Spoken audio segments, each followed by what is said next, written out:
A ver, pensemos por un momento en la peor decisión imaginable. Uf, madre mía. Sí, ese error garrafal del que alguien se arrepiente profundamente, que mira atrás y piensa, ¿pero en qué demonios estaba pensando? Totalmente. Y solemos catalogar esas caídas, esos colapsos vitales como si fueran un terremoto repentino, ¿verdad? Claro, como que un día la vida de esa persona es súper estable y al siguiente, ¡boom!, todo salta por los aires sin previo aviso. Ya, pero la realidad, y es lo que la ciencia del comportamiento y curiosamente la teología antigua nos dicen, es que esto es aterrador. Las peores decisiones rara vez se toman en una fracción de segundo. Fíjate. El cerebro lleva semanas, a veces meses, preparándose en la sombra para cometer ese error. O sea que se parece mucho más a la formación de una avalancha, digamos. Exacto. Es una comparación muy acertada porque una avalancha parece un evento instantáneo para quien la ve desde lejos. Claro, ves caer la nieve de golpe. Eso es. Pero en realidad requiere semanas de cambios imperceptibles. Capas de nieve que se derriten un poco, se vuelven a congelar y crean una estructura súper frágil. Ya. Y todo ocurre de forma invisible hasta que... Hasta que un sonido minúsculo, una simple vibración, provoca el colapso total. Madre mía. La precipitación que vemos es solo el síntoma final de un desgaste larguísimo. Pues desentrañar ese proceso invisible es precisamente nuestra misión en la exploración a fondo de hoy. Vamos a aplicar, por así decirlo, ingeniería inversa a la toma de malas decisiones. Me parece un enfoque brutal. Y para ello tenemos sobre la mesa un texto sumamente revelador. Es del pastor Josué Joel y se titula El proceso de la tentación y el pecado. Un ensayo súper interesante. Sí, y toma como piedra angular una de las cartas más crudas y prácticas de la Biblia, que es la Epístola de Santiago, específicamente el capítulo 1, versículos 14 y 15. Y lo fascinante de lo que hace Josué en este escrito, no es solo la advertencia moral. Es que literalmente coge el comportamiento humano frente a la tentación y lo pasa por un microscopio. Lo divide en 3 fases críticas. 3 fases que además son secuenciales, ¿no? Como muy matemáticas. Exactamente. El autor argumenta que este fenómeno afecta a todas las personas por igual. Traza un mapa psicológico sobre cómo el deseo se transforma en una acción destructiva y culmina en lo que él define como la muerte espiritual. Bueno, creo que aquí es vital hacer un inciso rápido antes de arrancar con las fases. Claro, dime. Independientemente de las creencias personales o el trasfondo de fe de quien nos escucha hoy, este ensayo ofrece una radiografía espectacular de cómo funciona el autoengaño. Totalmente de acuerdo. Y la pérdida de control en la mente humana. No importa el estatus, la edad, la educación. Los engranajes operan bajo las mismas reglas universales para todo el mundo. Es que es así, es la condición humana pura y dura. Pues analicemos esa primera fase, la base de la avalancha. Josué la denomina la concupiscencia. Telita con la palabra. Es una palabra densa, muy densa. Muy densa. Teológicamente, Santiago usa concupiscencia para referirse al terreno fértil de la caída. Ajá. Josué lo define no como la acción equivocada en sí misma, sino como un deseo interno, un apetito desordenado o una ansiedad por bienes o placeres. O sea que para entenderlo bien, no hay que pensar en el momento en que se comete el error, sino en lo que había antes. Exacto, en la vulnerabilidad preexistente. El autor lo llama la huella de la serpiente en la naturaleza humana. La huella de la serpiente. ¡Qué imagen tan potente! ¿Verdad que sí? Y argumenta que es una condición inherente a nuestra especie, señalando a Jesucristo como la única excepción histórica, de hecho. Espera un momento. Porque eso suena a que venimos defectuosos de fábrica. Bueno, un poco sí. Si entiendo bien la analogía, es como tener leña extremadamente seca apilada en el sótano de la mente. Me encanta esa metáfora. Claro, esa leña por sí sola, apagada y en la oscuridad, pues no quema la casa. No, claro que no. Pero está ahí. Es un riesgo de incendio latente total. Sugiere el texto que simplemente tenemos que resignarnos a vivir con un sótano lleno de material inflamable. No, Josué no habla de resignación para nada. Habla de consciencia. Vale. Utiliza textos como el Salmo 51, donde el rey David reconoce que su vulnerabilidad es profunda, que es algo intrínseco. Y también cita la carta de Pablo a Tito, que habla de cómo todos hemos sido arrastrados por distintos deleites. Ya, todos en algún momento hemos caído en eso. Claro. Si lo pasamos a un lenguaje más contemporáneo o psicológico para quien nos escuche, estamos hablando de nuestra línea base de carencias. Las carencias. Eso es, todos tenemos vacíos emocionales, déficit de dopamina o simples necesidades de validación. Sí, totalmente. Negar que existe esa línea seca, negar que tenemos inclinaciones desordenadas, es, fíjate, el primer paso para que la casa arda. Porque bajas la guardia. Exacto, porque la vulnerabilidad ya está instalada, lo quieras ver o no. Entendido. Tenemos la leña seca, pero la leña necesita una chispa para arder. Ahí le has dado. Y aquí es donde el mapa de Josué pasa de lo interno, del sótano este que decíamos, a lo externo. Nos adentramos en la segunda fase, la atracción. Así es. Si la concupiscencia es la vulnerabilidad que tenemos dentro, la atracción es el estímulo de fuera. El gancho. El gancho, sí. Josué es muy incisivo al explicar que el deseo interno necesita chocar contra un objeto externo para avivarse. Claro, la chispa cayendo en la madera. Y aquí el texto subraya una vía de entrada principal que es casi exclusiva, ¿eh? ¿Cuál es? Los ojos. El peligro inmenso de la vista. Ya. Y aquí usa el ejemplo clásico del rey David, ¿verdad? Sí, sí. El episodio del segundo libro de Samuel. Ese en el que David está paseando por el terrado de su palacio, mira hacia abajo y ve a Betsabé bañándose. El texto bíblico hace mucho hincapié en el acto de ver. Exactamente. Fíjate que David no salió al terrado aquella tarde buscando destruir su vida ni su reinado. No, claro, estaba dando un paseo. Pero la vista actuó como el catalizador perfecto. Josué recurre también al libro de los Proverbios, que por cierto está plagado de advertencias sobre el nervio óptico. Sí, es muy visual todo. Muchísimo. Cita pasajes en plan, no mires al vino cuando rojea, o no codicies su hermosura en tu corazón, ni ella te prenda con sus ojos. Te prenda, de prender fuego. Exacto. El autor incluso rastrea este mecanismo hasta el principio de todo, hasta el relato del Edén. Ah, claro, la manzana. Bueno, el fruto, sí, donde la atracción visual hacia el árbol fue el puente directo hacia la desobediencia. Lo vio y le pareció bueno. Ya, pero, a ver, seamos realistas por un momento. David estaba en un terrado hace miles de años. No tenía mucho más que mirar. Ya. Hoy vivimos en la economía de la atención absoluta. Cualquier persona que nos escuche lleva en el bolsillo un dispositivo diseñado por los ingenieros más brillantes del planeta con el único propósito de secuestrar su mirada. Es verdad, es una locura hoy en día. Las redes sociales, la publicidad hipersegmentada, o sea, es un bombardeo visual constante. Si la atracción requiere exposición, ¿qué sugiere Josué? Porque ir con los ojos vendados por la calle no es una opción muy viable. No, claro que no. Y Josué no aboga por una ceguera literal, obviamente. Pero sí extrae un principio radical de la segunda carta a los Corintios. ¿Y cuál es ese principio? La advertencia es no permitir que los sentidos sean, cito textualmente, extraviados. La estrategia que plantea es guardar los ojos y los sentidos. Guardar los ojos suena a tener cuidado de dónde pones el foco. Eso es. Si llevamos esto al contexto actual de los móviles y las pantallas que mencionas, significa recuperar la soberanía sobre nuestra propia atención. La atracción no es solo un simple cruce de miradas, sin querer, ¿eh? Es el puente que conecta tu carencia interna con ese estímulo externo. Vale, entiendo. Si te quedas mirando el escaparate, si te detienes a interactuar con el estímulo, básicamente estás dejando el puente abierto de par en par. Y claro, si el puente está abierto, el tráfico va a cruzar.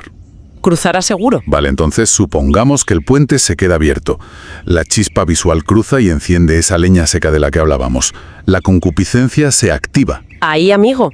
Ahí entramos en la tercera fase. Y leyendo el análisis del autor, la verdad es que resulta verdaderamente escalofriante.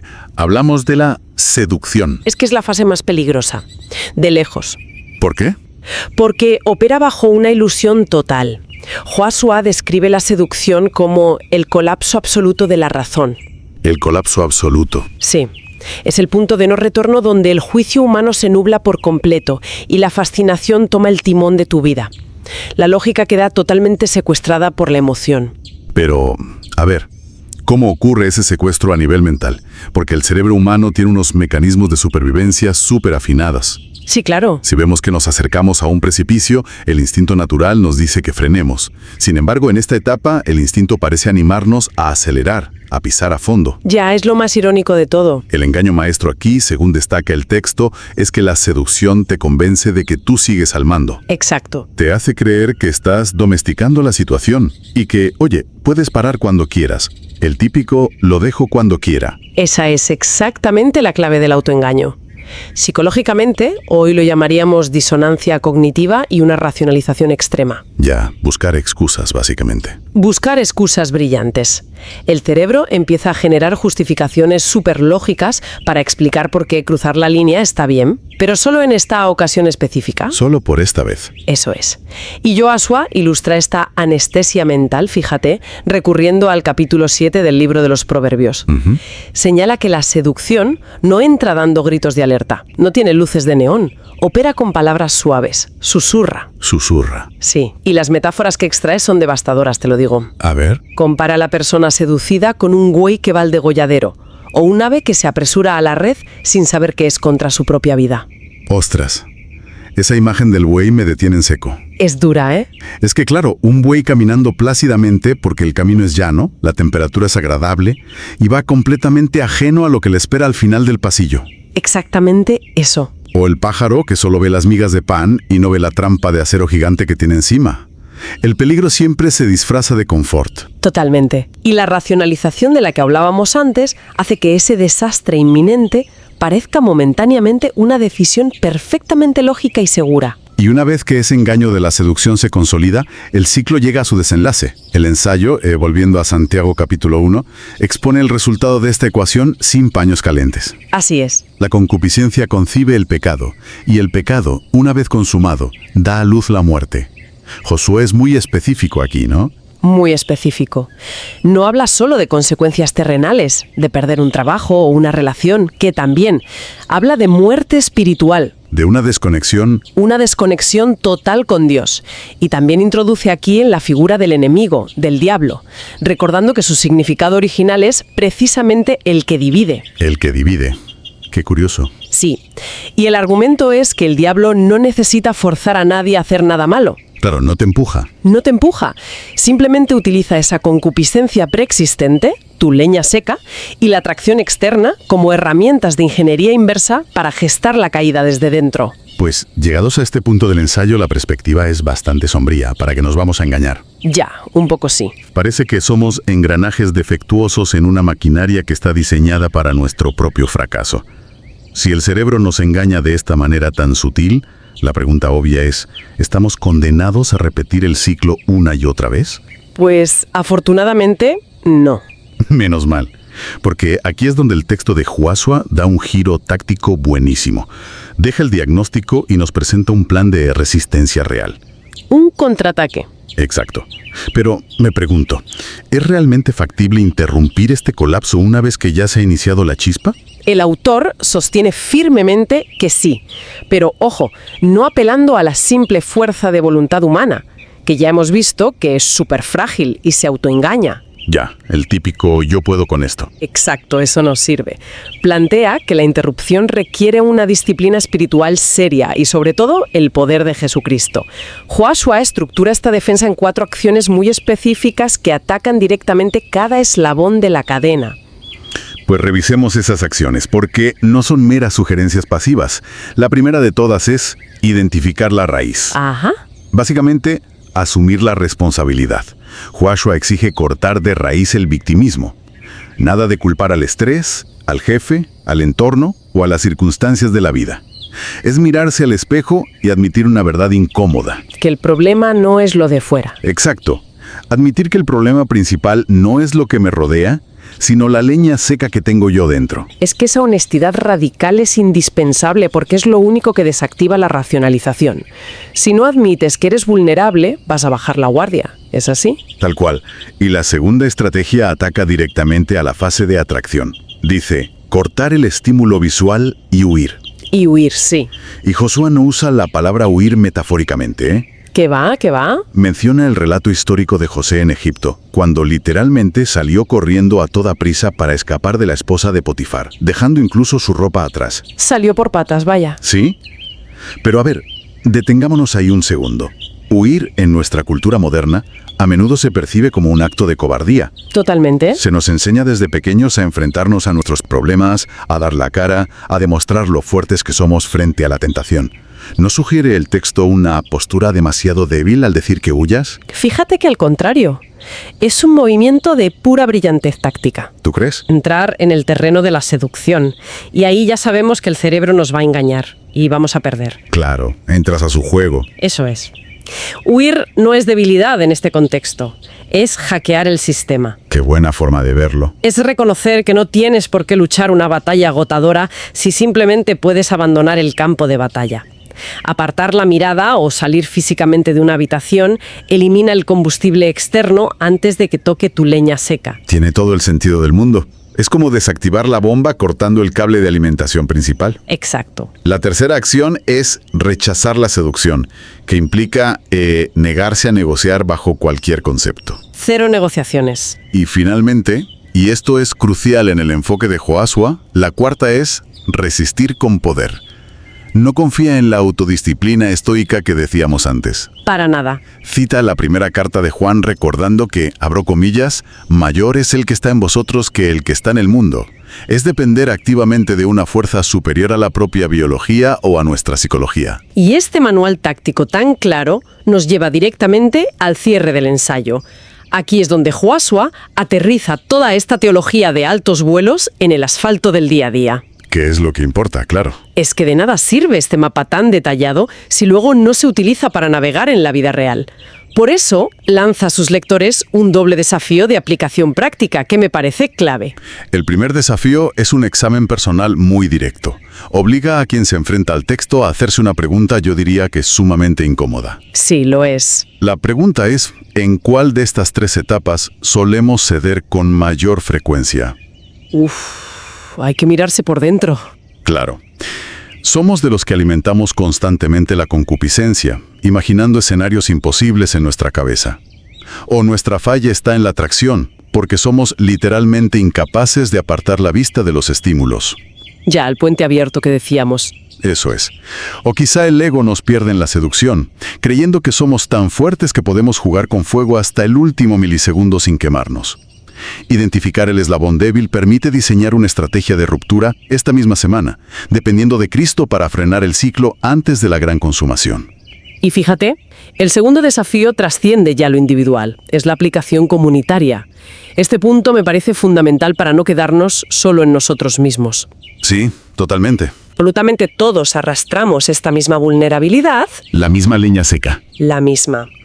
Pues entonces cualquier complejo de superioridad moral queda fulminado al instante. Claro, no puedes mirar a nadie por encima del hombro. Joshua plantea que, reconociendo esta fragilidad compartida, la responsabilidad dentro de una familia, o de una congregación, o de una comunidad, no es erigirse en juez del que tropieza. Exactamente. El objetivo es otro muy distinto. El objetivo es ayudar a los demás a identificar en qué etapa se encuentran, pero sin emitir juicios de valor. Es cambiar el mazo del juez, por así decirlo, por la mano del guía, orientando a la persona hacia la libertad que, según el texto, se encuentra en Jesucristo. Qué bonito eso de cambiar el mazo por la mano. De hecho, la obra de Joshua concluye de una manera muy particular. No lo hace con una tesis académica fría, sino con una oración pastoral que encapsula de forma súper brillante todo este recorrido que hemos hecho hoy. Es una oración preciosa, la verdad. Es una petición que refleja una dependencia absoluta. Comienza reconociendo esa huella de la concupiscencia en la naturaleza humana de la que hablábamos al principio, pero inmediatamente declara que la gracia es suficiente. Y si analizamos bien la estructura de esa oración final, vemos que es básicamente el esquema táctico del que hablábamos, pero convertido en un ruego. Sí, punto por punto. Fíjate, pide a Dios que, cito, guarde los ojos para que el mundo no despierte lo que debe permanecer dormido. Ahí está bloqueando la atracción. Claro. Luego pide que fortalezca la mente contra la seducción, para que el enemigo no nuble la verdad. La tercera fase, neutralizada. Y culmina pidiendo que llene el corazón con su espíritu, para tener el poder real de resistir. Y hay una línea en esa oración que me parece el resumen perfecto de la visión comunitaria de Joshua. ¿Cuál es? Pide, literalmente, que nadie en el entorno caiga sin que haya una mano extendida en amor. ¡Qué maravilla! Es el deseo profundo de que la vida misma sea un testimonio de que esta avalancha terrible puede ser detenida. Pues mira, si tuviéramos que extraer la tesis central de todo el análisis de Hwasua hoy, yo diría que su gran logro es desmitificar el error moral, Ya, quitarle el misterio. eso es. Al ponerle nombre a las piezas del engranaje, a la concupiscencia, a la atracción, a la seducción, nos despoja de la excusa esa de la fatalidad de «ay, es que me ha pasado». Es que no lo vi venir, ¿no? Claro, ya no es un monstruo misterioso que nos ataca por sorpresa desde las sombras. Es un mecanismo predecible. Y conocer cómo funciona un mecanismo nos otorga el poder inmenso de desmontarlo mucho antes de que alcance su punto crítico. Totalmente. Y eso nos lleva a una última reflexión para quienes nos están acompañando hoy. Empezamos nuestra exploración hablando de avalanchas y de cómo los grandes colapsos se gestan en el silencio absoluto. Sí. Hemos visto que este proceso es una reacción en cadena casi matemática. Paso 1, paso 2, paso 3. Y solemos pensar que la fortaleza espiritual o el carácter puro se demuestran librando batallas heroicas, agotadoras y épicas contra la seducción final. Cuando ya estás al borde del precipicio, vamos. Exacto. Pero basándonos en este texto que hemos analizado hoy, quizás la verdadera disciplina sea mucho menos glamurosa. Qué interesante esto. Quizás la mayor victoria de todas consiste en la microdecisión mundana, callada, incluso aburrida, de simplemente apartar la vista de la primera chispa. Qué gran verdad. ¿Qué cambiaría verdaderamente en el día a día de cualquiera si empezáramos a tratar nuestras mayores debilidades no como misteriosos defectos insuperables, sino como simples ecuaciones lógicas que podemos resolver, negándonos a multiplicar el primer factor? Fíjate que es un cambio de paradigma total. Te devuelve por completo la capacidad de respuesta frente al estímulo y te permite desactivar el problema antes de que requiera una solución heroica y dramática. Pues con ese cambio de paradigma brutal, cerrando la puerta al sótano antes de que entre la temida chispa, damos por concluida esta exploración a fondo de hoy. Ha sido interesantísimo. Muchísimo. Esperamos de verdad que diseccionar la anatomía de nuestras decisiones a través de esta lente del pastor Hwasua haya aportado tanta claridad a nuestra audiencia como nos la ha aportado a nosotros. Gracias por acompañarnos en este análisis. Hasta la próxima. Hasta la próxima.